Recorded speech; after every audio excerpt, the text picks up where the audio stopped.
Hi there. Are you a local mom business owner? If so, we've got some exciting news to share with you all. The doors to our Working Moms of San Antonio business owners community are now open. Join us now in our supportive new community for local networking events, customizable social media templates, classes and workshops, business resources, and to be a part of our exclusive referral directory.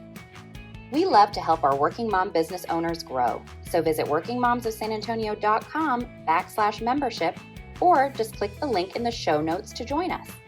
See you in the community.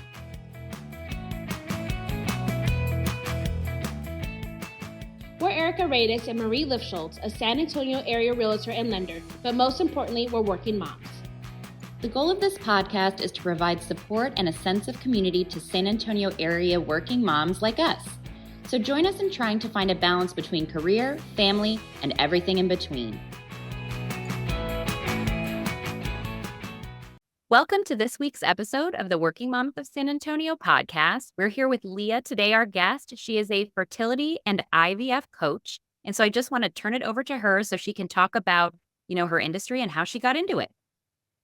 Hi, Erica. Thank you so much for having me here today. I am thrilled to be here and to have met you this year, you and all the lovely ladies in Working Moms. So just want to give a shout out to them as well, because I've had a blast meeting everyone in your inner circle. I'm so glad. Yes. Yeah. And just kind of getting to share what I do. And honestly, sometimes people are like, I've never heard of that. So Yes. yeah. So I'm like excited to be here to be able to share the message and inform the world a little bit more about kind of my little pocket of our world and how this might be impacting people that you love and that you may not even be aware of. So, Sure. yeah, I guess I started in this field really based off of my own experience. I actually have always loved psychology and the idea of like helping other people and learning how we can better ourselves emotionally and be the best versions of ourselves in that aspect. And so with that in mind, I ended up, focusing on that in college and then ended up looking at grad school and I ended up wanting to try school psychology because another big goal of mine in my life was to eventually have a family.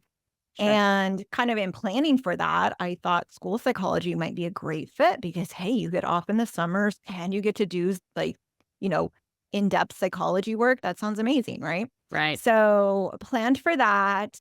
But then, life always throws an interesting curve. Yeah. Yeah. And I actually, was about 30. And at that point in my life, I, had not met my husband. I was dating somebody and I started to have like strange symptoms related to my period. They started becoming more irregular, differences with it, like variation in, intensity, things like that. And I went and had a convo with my gyno. She ran some tests and then she let me know some devastating news, which again, I was totally unprepared for. She shared with me that basically my egg reserve levels were extremely low and kind of in a comparison state. It was like similar to a woman in her 50s. And Oh, wow. yeah. And again, I was like completely unprepared for that. It was very shocking, especially since I was not at the point in my life where I was like settled down with like somebody that, in a very secure, committed relationship. Right. So kind of took me on a whirlwind at that moment and kind of like circled back, thought about what I could do next. Even, at one point, like looked into trying with that current partner because thinking like, this is your absolute last chance almost. Right. Like, you got to do what you got to do. And, he, was up for that at that moment in time. And when that didn't work out in a weird way, it was kind of like sigh of relief just because I also knew I wasn't like super gung ho about the relationship either. Yeah. So that ended. I moved on with another fertility doctor. We looked at freezing eggs and really invested a lot of, again, time, energy, money as well as a Yeah. single woman, working in the school system, trying to like save up for that because IVF is expensive as hell. So Sure. egg freezing, the medications, all of the aspects of it. So try to do that. And that did not pan out the way I wanted to at all either. I wasn't able to get any eggs at all. Eh. Now, Yeah, is that common when people do that? I mean, is no eggs at all something that happens often? it kind of depends again on your current egg reserve. Yeah. And again, sometimes there's different approaches to it. Some doctors like to do a high medication stimulation round when you have a really low egg reserve. Some doctors like to do a very low medicated round. So, sometimes unfortunately when you go through IVF, you often think, okay, it's like a one and done thing, but Mhm. sometimes that first kind of cycle can almost be like a trial and error type thing. Oh, boy. And Yeah. yeah, With and that again, cost, that's wild. it is, yeah. So they try to give you something that they think is going to work best for you. But again, all of our bodies respond differently. And, sometimes people who think they're going to get a really good result end up, not so much. And vice versa. It can really vary. And there's other things too that you can do to help maximize your chances. But at that point in my life and in that current situation, I didn't know that. Everything was just kind of brand new. It feels like a very much like rush, like, okay, oh my gosh, your egg numbers are so low. We have to move immediately. Like, there's no Mhm. time to really process and Yeah. think and like really look at all of the options. At least that's how I felt. And I know a lot of people that I've worked with or talked to have also felt the same. But moving on, that didn't pan out. And it was really hard emotionally at that point too, because you kind of start to look at yourself and it really impacts like the way that you're seeing yourself as far as like, your relation to you being a woman and Right. kind of culturally, there's these, pressures that, people put on us or we even put on ourselves. Like, okay, like that's, part of being a woman is, being able to have children. And then that gets Right. kind of taken away in a sense, or like there's a lot of doubt surrounding that ability. And it really kind of, you start to question your self worth a lot. And also as a single woman, and even when you are paired up with someone, it can also cast doubt on your relationship as well. Thinking like, is somebody really want me with, these potential concerns going on, right? If they want a family, how is that going to impact my relationship with this person? Right. So that's kind of where I was at that point in time. But again, as I mentioned, I ended up meeting my husband, talking with him about that. And it was actually, I'm also, just so you guys know, I'm a big fan of like reality TV, like love shows. So like Love is Blind or like, Bachelor and like 90 Day Fiance, all of Sure. those fun things. And it was actually really weird because on The Bachelor this past season, a woman actually had this conversation with the Bachelor about her infertility. And it was very surreal to watch it play out in, I guess, on TV, the exact almost conversation I had with my husband. Like Wow. about like, hey, this is going to be a huge challenge for me, like, Yeah. and really be vulnerable and put yourself out there Yeah. and like kind of see how that takes. So, yeah, super side note there. Yeah. But yeah, I really saw myself in that moment. And, again, we ended up getting married, kind of trying some things on our own. But again, at that point, my period was really pretty absent. And it's interesting. We always, use birth control and things like that. And that can really mask if you're actually even naturally ovulating or having a period. You think Right. that that's fine, but it's not your body doing the work. It's the birth control. And Yes. so you can, be a little lost as far as exactly where you're really at. So anyways, we started going to fertility clinics, looking at different doctors, trying to kind of, once we found one we felt comfortable working with, they tried to kind of manipulate some of my hormonal levels to see if I would be a good candidate for another round of IVF. Unfortunately, it didn't really go my way with that either. Mm. And really, they were like, okay, we really think that your best bet here is donor eggs. And with that, that was another really like hard thing to grapple with. It's one thing to Sure. think like, okay, I'm going to really need a lot of support to work on my fertility and going through that. And then it's kind of another one when you then have to go to more alternate routes Right. above and beyond just, medically stimulating your body. So kind of grappled with that for a while, looked at kind of some of the donor options, and really like took some time to make peace with trying that route, like what was Mhm. going to be most important for me as far as like, my ability to have a high chance of, eventually having this family that I'd been wanting for so long.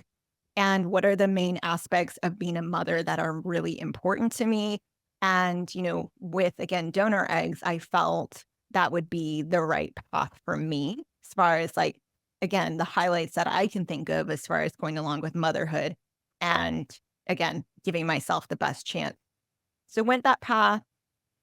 And then, after our first transfer with that, I finally was pregnant and I was so excited. I was just over the moon.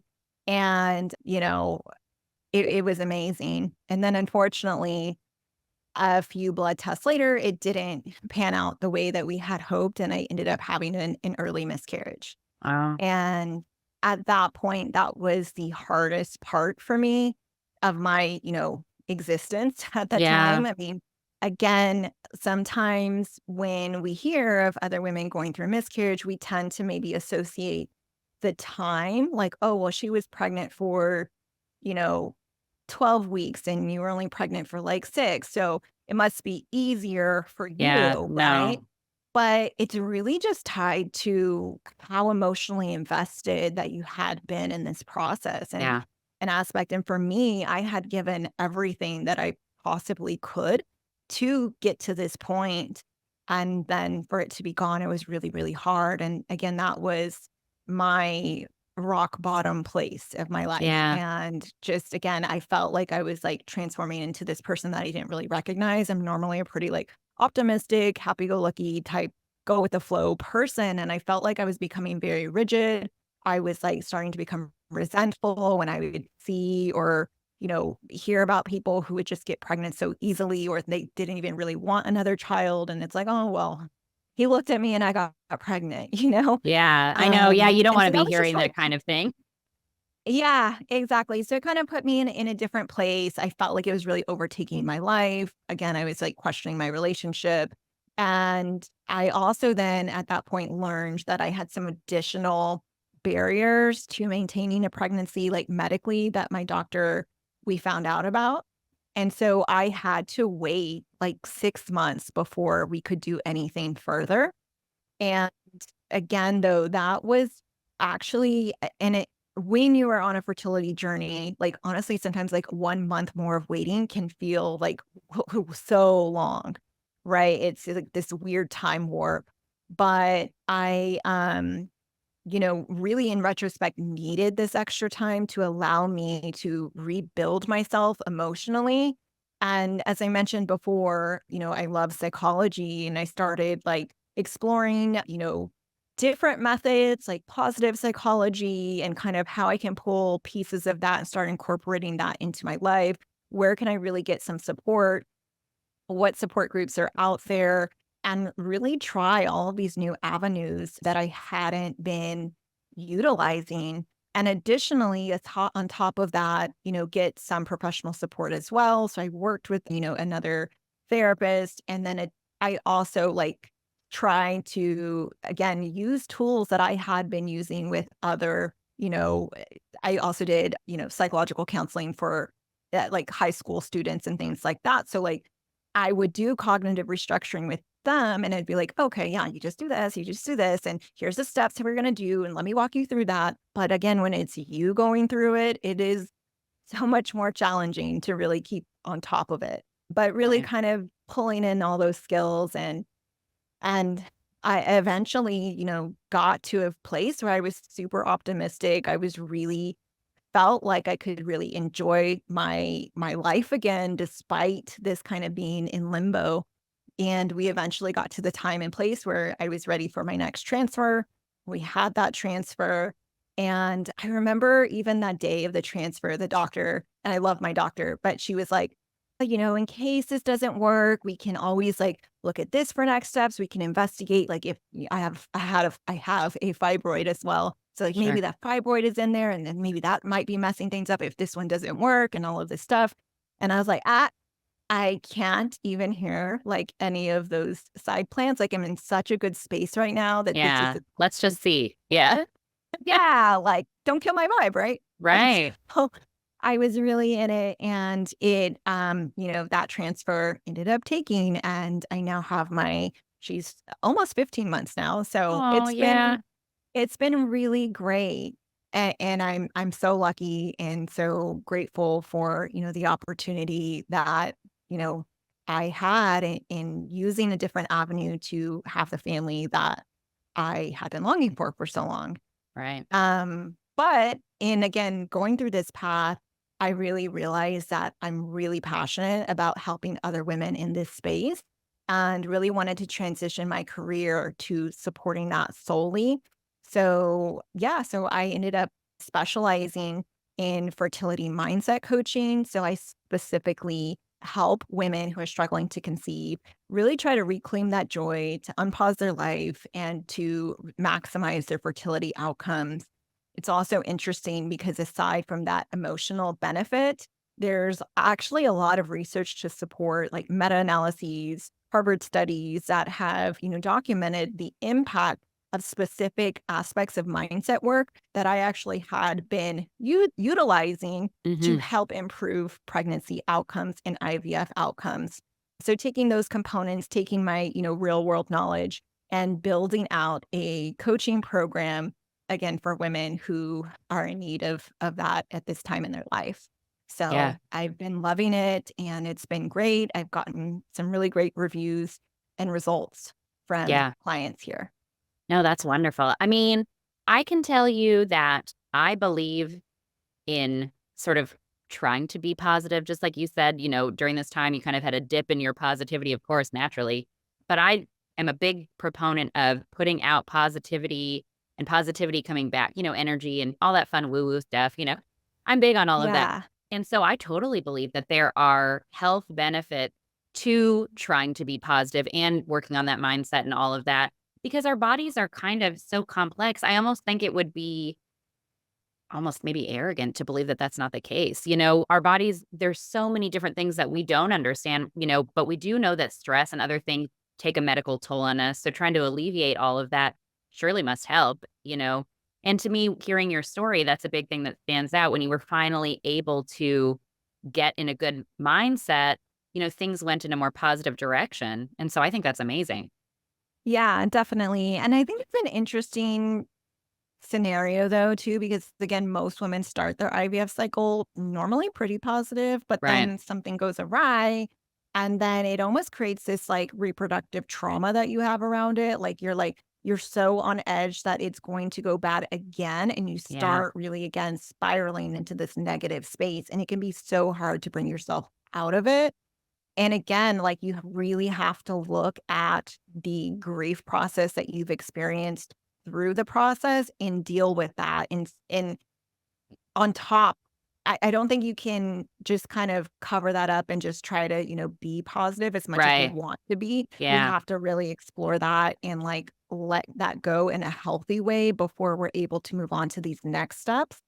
And the grief process around struggling with fertility is different than traditional grief. Normally something happens, like maybe there's a death of a loved one, you're able to as hard as that is, right? There's traditional norms that are in place to deal with that in our society. There's a Right. funeral, right? There's, a rosary, whatever it is, right? And people are there for you to support you through that process, loved ones.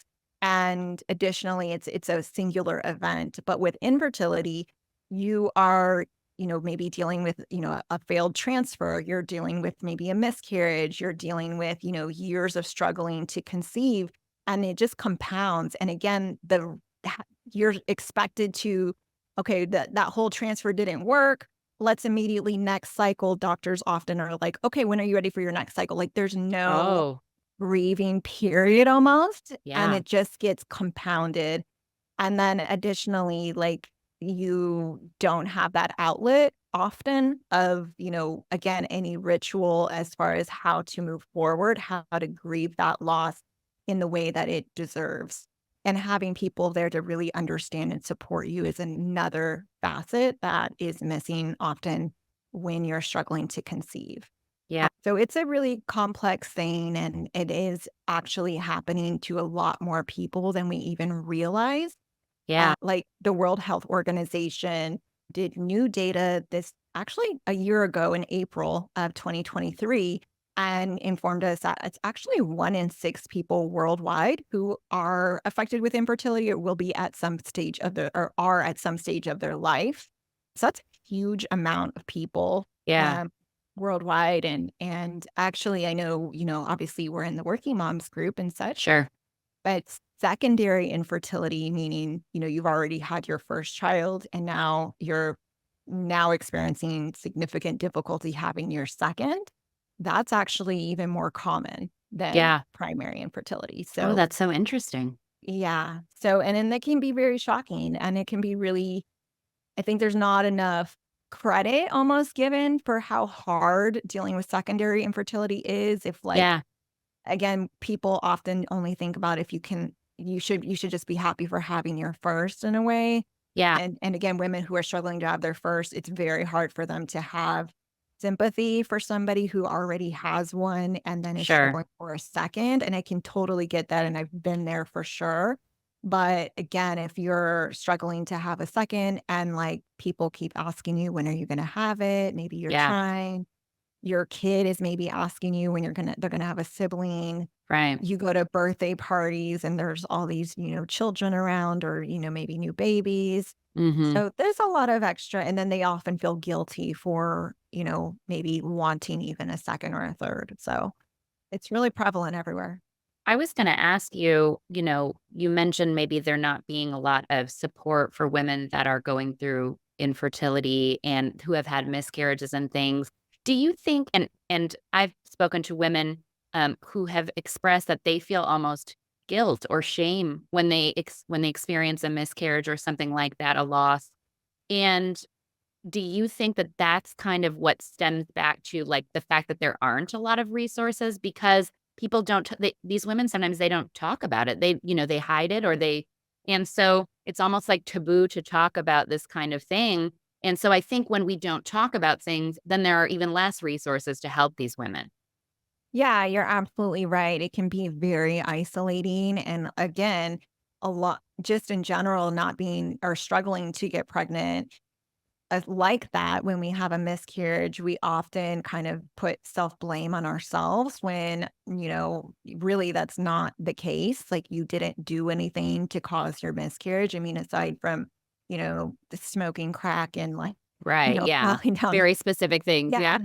Like, I mean, you're not causing that, and so it is sad that we tend to do that to ourselves when a time where, if anything, we need to just give ourselves as much grace as possible and kind of just allow ourselves to really grieve and get the support that we need. Yeah. So, and miscarriage is also something that is related to infertility. Often women with infertility experience that, but you can also have miscarriage and not a miscarriage and not necessarily have infertility. Sure. So, Okay, yeah. yeah, that makes sense.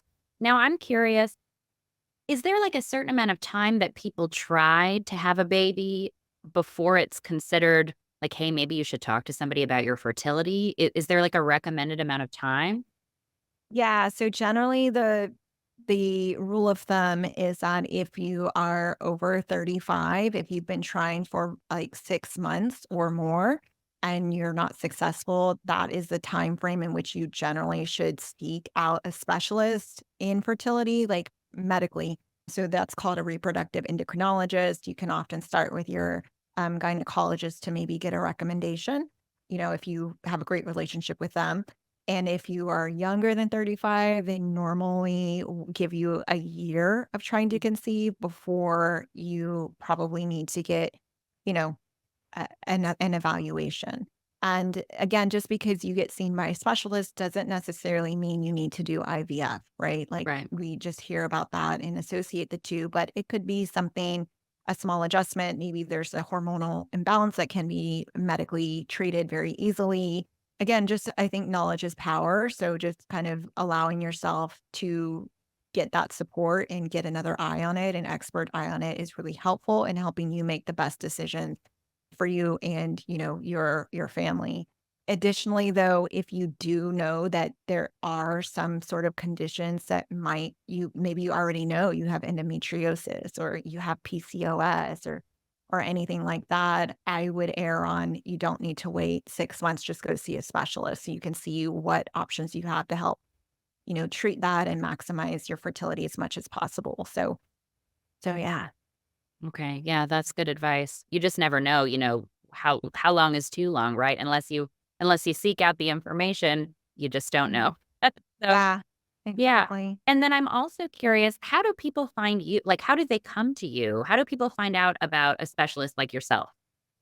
Yeah, so I'm learning how to spread the word every day. Yeah. But I actually have been lucky enough to partner with a couple of the fertility clinics here locally in San Antonio. So you can currently find my brochures actually at Aspire Fertility at all of their locations. And then I'm also working on a partnership right now with Positive Fertility. So my brochure is also available there as well. But I'm actually don't just support women in San Antonio. I can support women anywhere. I really like to do virtual services. So, I can work with anyone really.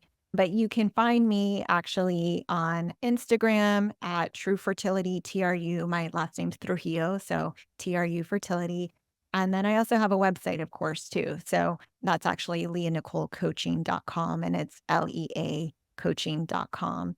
But yeah, I mean, I think that's pretty much where you can find me. And Yeah. No, that's great. I mean, I just was so curious because, like you mentioned in the beginning, people maybe don't know that this type of service exists.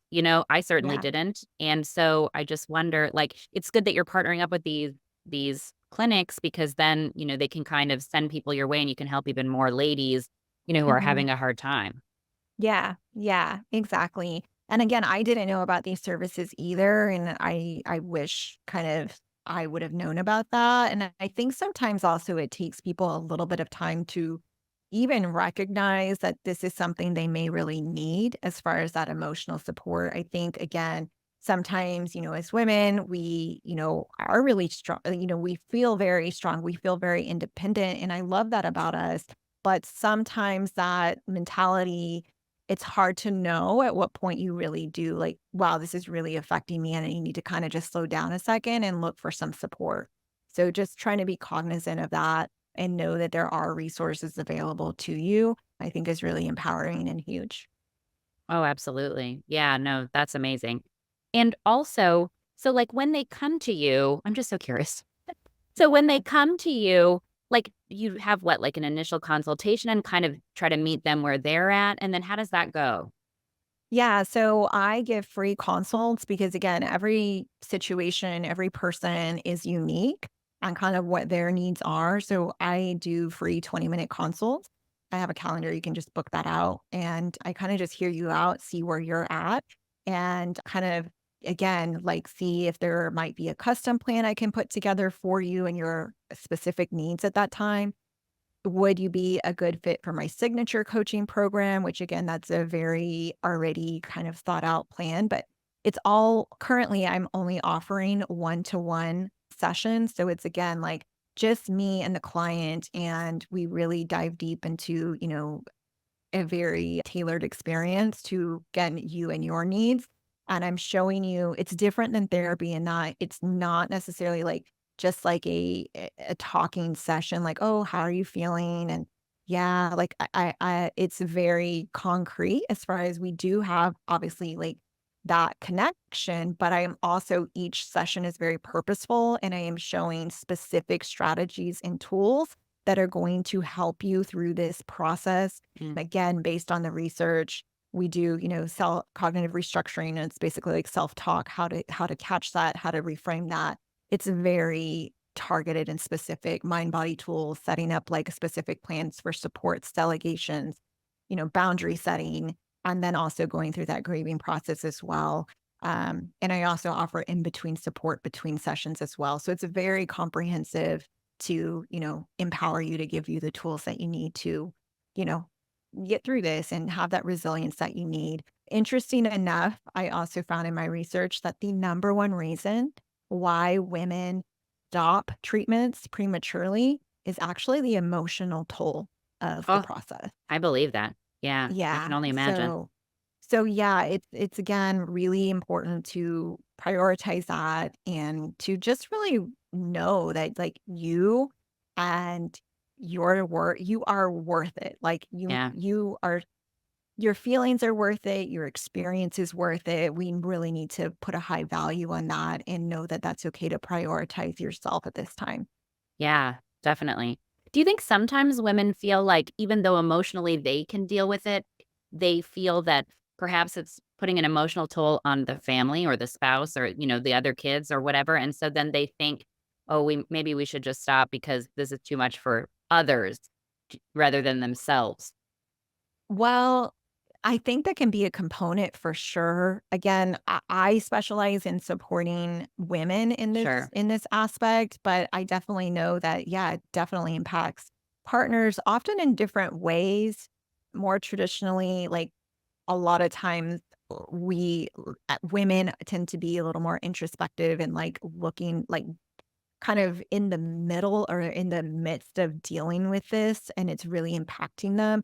And then sometimes, like the men, their way of dealing with it a lot of times can be more like distancing themselves from the issue or kind of making not light of it, but again, kind of a lot of times my clients can feel like their husband or partner is not as affected, and they kind of can put more strain on the relationship because of that, because one Mm, person's like, this is making revolve, their whole life almost, or it's feeling like it's consuming their whole life. And then maybe their partner, they're kind of like, it's going to be fine. Like whatever is going to happen is going to happen. But that can be their way of dealing with it too.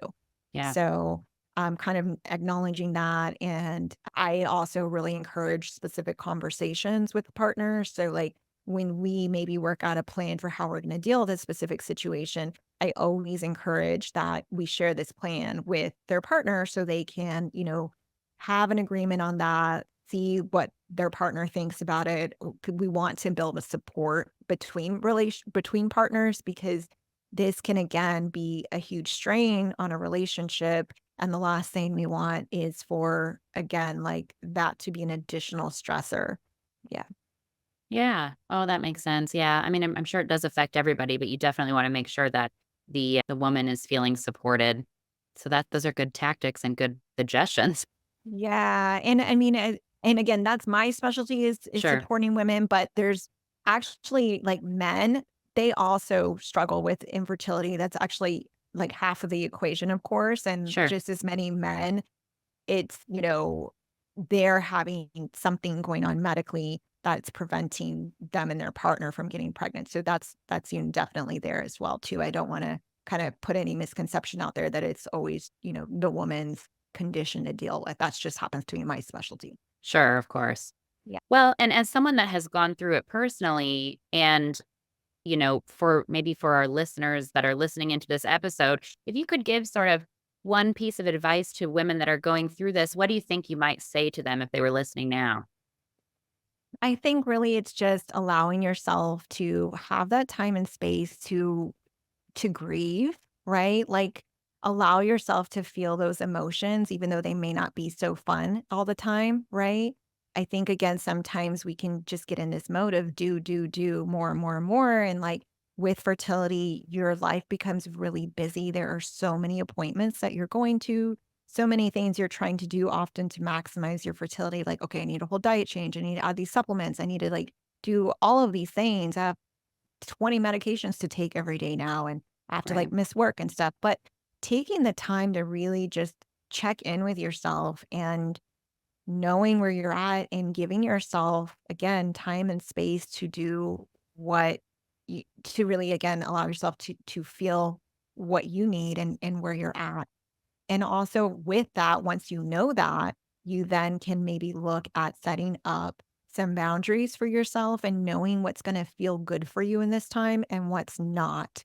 and being okay with saying, you know, maybe no to certain things that you know are going to be really triggering for you right now, and prioritizing your well-being above, maybe necessarily like trying to be there for everyone else despite what you're going through, and honoring that and recognizing that. So I Yeah. think that's a good place to start. Also, just reaching out for supports as well. There are like support groups for you, which sometimes can feel really scary, but once you go there, you realize you're really not alone in this. And then again, I'm here for you too. So yeah. Yeah, that's really good advice. I think as women in general, whether you're going through fertility issues or not, it's hard to think to put ourselves first. And so that's excellent advice just all around, but certainly in this situation. Well, do you have anything that you want to share with our listeners in terms of classes or different things you've got going on?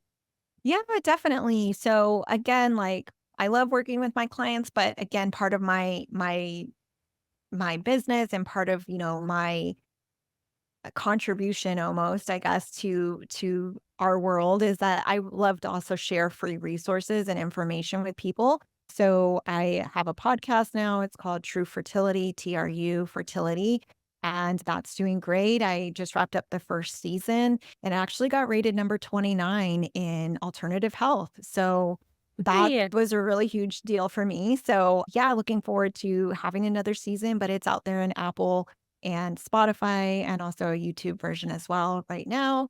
I also have a free class. That's my current free offer right now. It's a 10-minute class that gives you the specific tools, as I mentioned, of mindset tools that can really significantly improve your pregnancy rates, triple pregnancy rates, triple IVF success rate. So I really outline those out for you if you're interested in learning what those are. And I give examples as well. So that's available. That's at my website, coaching.com/spill, because I'm spilling the beans on that. Oh, cute. Yeah. And with that, you'll also be signed up for my free newsletter, True Fertility newsletter. So I basically give out strategies and support once a week directly to your email. So, I know it's hard to look for all the information in one place, and that's kind of the goal of that newsletter right now. So, yeah. Perfect. Yeah, no. Well, what we'll do is when this airs, we'll put all of that information in the show notes because those seem like amazing free resources that, some ladies can really benefit from. So we'll do that. And then I just want to thank you for being on. This has been so informative to me. And I know it's going to be so helpful. Like you said, people don't talk about it. And so we often don't know. But I imagine that many of our listeners either have gone through something like this or are going through something like this. And so, I'm glad that you were on here to share this information and kind of spread awareness about this industry that you're in that maybe some people don't know about. Yeah, yeah. No, thank you again so much for the opportunity to be on. And thank you for introducing me to so many amazing women locally. So appreciate the opportunity, Erica. Definitely. And then I'm going to also thank our listeners for tuning in to this week's episode of the Working Moms of San Antonio podcast. And we will catch you guys next week.